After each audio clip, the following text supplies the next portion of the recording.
Hey everyone, it's James Bagley here, and welcome to another episode of the MBA podcast. It's episode 205, and we're talking today about permission to work less and earn more. I like this title. Ash, I don't know about you, but how are you going today? Do you like the title? Love the title. It's sort of the culmination of everything we've been talking about this month. I'm going really well, James. So, yeah, this one's a really interesting one for me, and hopefully everyone else finds it interesting too. I really hope so, listeners. We actually taught a similar concept to this to some of our advanced clients a while ago, and we wanted to bring it up in this podcast because it's a big one. It's a mindset one, and it is a little bit in the going hands off space. So this month we've been talking about going hands off, one of the 9 core components of building a great mortgage business.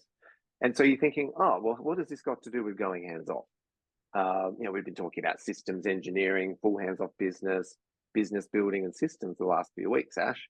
And this one, hang on, permission to work less and earn more. We're talking about systems. So this concept of going hands off, yes, is a lot about systemization, a lot about automating, but there's a big problem with that. It's that if the business owner, you guys, the listeners, the broker, hasn't given themselves permission to do that, it doesn't matter. You could have all the amazing systems in the world, automation's a great process, but if your mindset is off, then you'll keep yourself chained to the desk despite having great systems. So, Ash, I'd like to bring a bit of a mindset discussion here, because going hands off isn't just about systems and process. It's about having the mindset to do it and live it and give yourself the permission to do it too. Well, we know it to be true, right, James, that you can't outperform your mindset. So, by that, listeners, what I mean is you can't outthink your own mind, right? That's the very thinking that's got you into this trouble in the first place, trying to outthink your own mind. So that's just a roundabout way of saying one of the major causes, if not the major cause of self-sabotage, delays, getting stuck, is the backwash that comes from the wrong mindset that flows backwards into trying to build a business that can allow you to go hands-free, right? It backwashes down and taints things. And people, I see this in people all the time from a mindset perspective. They tell me they've got a problem. I want to have more time. I tell them the solution and here's what to do to get the solution, and then they don't do it. So ask yourself, what is wrong in that statement? You've told me you've got a problem and you want this outcome. I'm telling you exactly what to do to solve the problem and get that outcome, and you're still not doing it. Right? Therein lies the problem and the solution. And a lot of that comes back to, as you said, if not all of it comes back to mindset. So within mindset, what specifically is it, right? And I think part of it, of course, a couple of things I want to raise, James, and then get your thoughts is number one is what is the ingrained habitual thinking process that we bring to the table, or most of us, if not all of us, is rewards come from working hard. Rewards come from working hard. You must earn something before you get it, right? Nothing wrong with that, right? Train hard, work hard, discipline yourself, sacrifice things. All of those things are common threads that we get taught from the moment we pop out into the world, right? And there's a lot of merit to that, 100%. However, then we come into building our own business. And on the surface, we tell ourselves and we tell everyone around us, I want a business that doesn't need me and I've got all this free time. But deep down inside, that's in complete conflict with what you believe about yourself, which is I am only worthy of reward if I've worked hard to earn it. Therefore, when faced with the opportunity to have a business that frees you up, deep down inside, we find reasons to block ourselves. Right. So that is a big one. Right. Um, Now, the other one, of course, is do is that what I really want, right? And let me just explain that quickly before I throw back to you, James. Is this comes back to a concept that we've spoken about before, which and maybe even in this month, is what is the purpose of what I'm doing? I.e., when I get what I want, which is more time and a business that doesn't need me, what am I going to have in my life to replace the fulfillment I've got from doing that? Most people don't think about that, let alone have something documented. So this is what I call the life after business plan, right? Which doesn't mean you've sold your business. It doesn't mean that you haven't still not involved in the business. It's like, what do I actually want to do with this free time that I'm saying I want, other than I want to see my kids more. I want to travel a bit more. We all want those things, most of us anyway, right? Yep. But we haven't really thought about when my baby doesn't need me anymore. Maybe I think I've just come up with a concept for this, James. It's called business empty nester syndrome, right? You've suddenly nurtured the business to the point it doesn't need you. It flies the coop and leaves home, and you're left with an empty house. What are you going to do?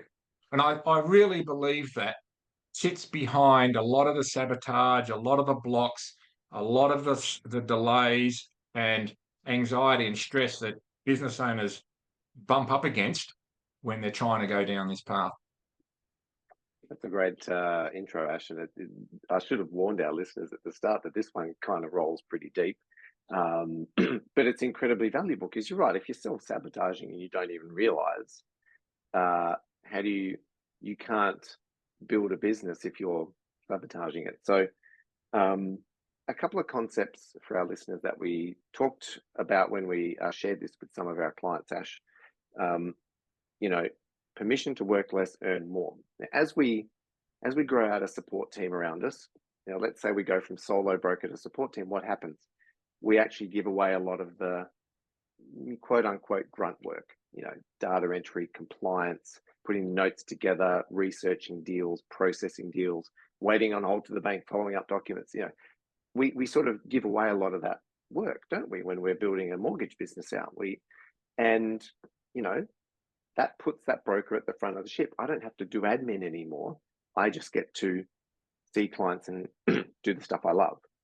A lot of brokers might start to, you know, feel a bit bad about doing that, giving someone else the work they don't want to do. Take it one step further, Ash, and then imagine hiring some loan writers in the business and getting to the stage where you don't actually have to see clients anymore. And now you've outsourced seeing the clients and processing the loans. And brokers might get to the point where their business is earning a certain amount of money. They pay all the expenses, the loan writers, everything. And there's a pool of money left over for them at the end. And they haven't had to work as hard anymore for it, right? Maybe they've shown up and run some meetings and made sure everything's working, but they're working a ton less and still earning a lot of money. And I think there's that mindset of, am I allowed to earn a lot of money for doing very little work? And I don't think a lot of people give themselves permission to work less and earn more because of a few reasons. Either we've got that need for 9 to 5, which we can talk about, you know, the need for sitting at the desk 9 to 5, feeling like I'm contributing. There's definitely a lot of people that believe you shouldn't have money for not doing much. And then there's the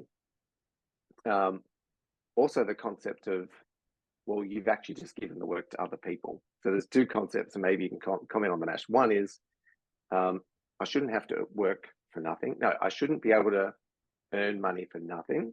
That's a limiting belief. And the other one is I now feel bad that I've just given all the work to my staff and now I can go sit on the beach and go on a holiday and still earn money. And I think that holds a lot of people back. Brokers listening to this with teams that will still sit at the desk 9 to 5, Monday to Friday, working as hard as their team because they feel bad and obliged to working as hard as their staff. It's so Maybe important.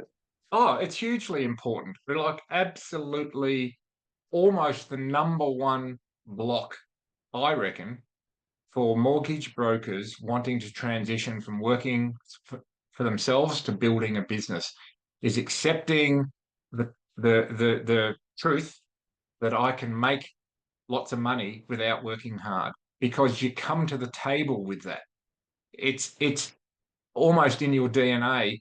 It's certainly in your learnt belief system, right? As I said at the start of this episode, virtually everybody enters this industry from the paid workforce.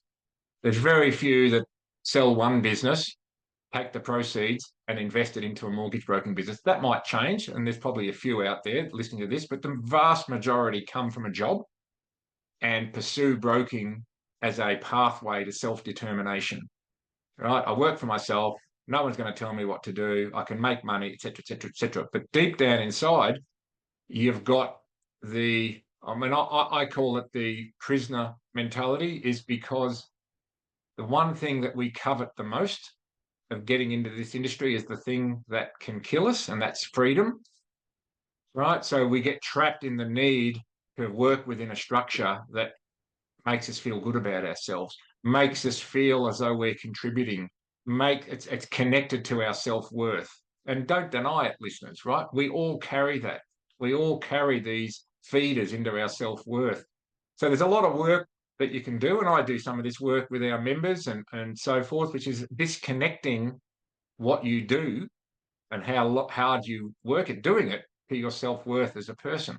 Once you can separate those two things, making more money becomes fun. It's not, it's a recognition of executing well on something. It's not your value as a person. Does that make sense? And I think this is really where we're sitting with this, is people feel as though their value as a person is wrapped around their work ethic. I mean, how many people do you see out there? I know there are exceptions, but how much do you see on social media? How much do you see in our own real worlds of people espousing hard work is the most important core of any success? In sport, I mean, we've got the Olympics, right? We've got football. We've got all of these endeavors where you simply don't get to where they are without years of hard work. You can't outsource it. You can't go hands off with it. It's all about hard work, right? So then we come to business, and we're trying to convince ourselves that it's okay to have a business that I make $500,000 a year and I work 10 hours a week, right? So this is where the work is required. And I would challenge anybody to disagree with that. I think there is some complexity underneath that, which is not for today, because everyone's different, but everyone brings some baggage to the table that needs to be unraveled to step through this and out the other side, to feel as though it's okay to make more money working less. It's not just a concept. It's actually something that I enjoy rather than something I've got to pretend I'm not doing. Like I've said this many, many times, James, and I'll say it here one more time, is when I go out, when I adopted this concept years ago, and I still deploy it today, and I see people out when I'm sitting at a cafe, for example, and I have my laptop and a coffee, and people will ask me, "Is it your day off today?" And I say, "No, this is just what having a business looks like for me." But people still equate you relaxing with you not trying hard enough or being lazy, right? People equate that. That's very hard. We all like to think we're not subject to other people's opinions, but we're not impervious to them either, right?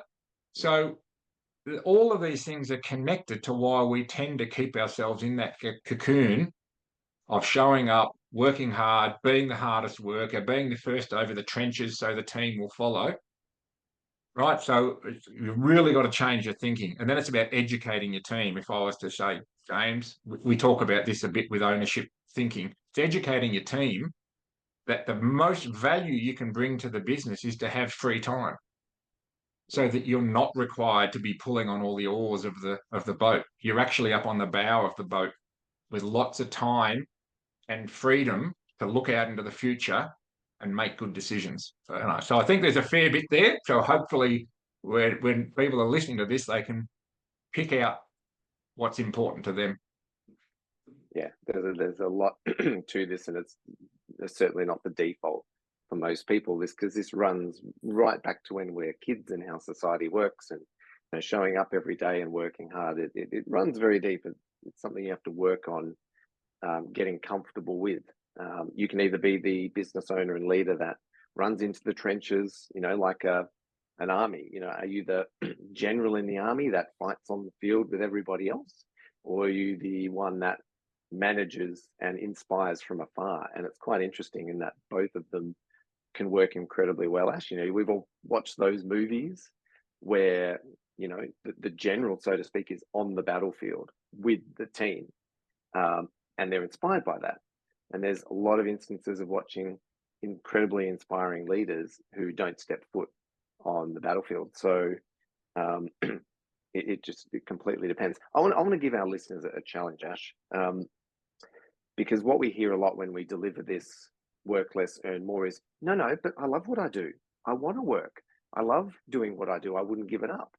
And so the challenge is that may be true. You love what you do, but there may be an element of you just saying that and convincing yourself that because it's run so deep. So the challenge, Ash, that we gave some of our clients, and maybe our listeners can do this, is actually connecting with yourself, and there's 2 exercises I'll outline really quickly, and you can do these if you want, listeners. Exercise 1 is to map out and write about how your perfect day would be. What does a perfect day look for you? 24 hours, pick an ideal day.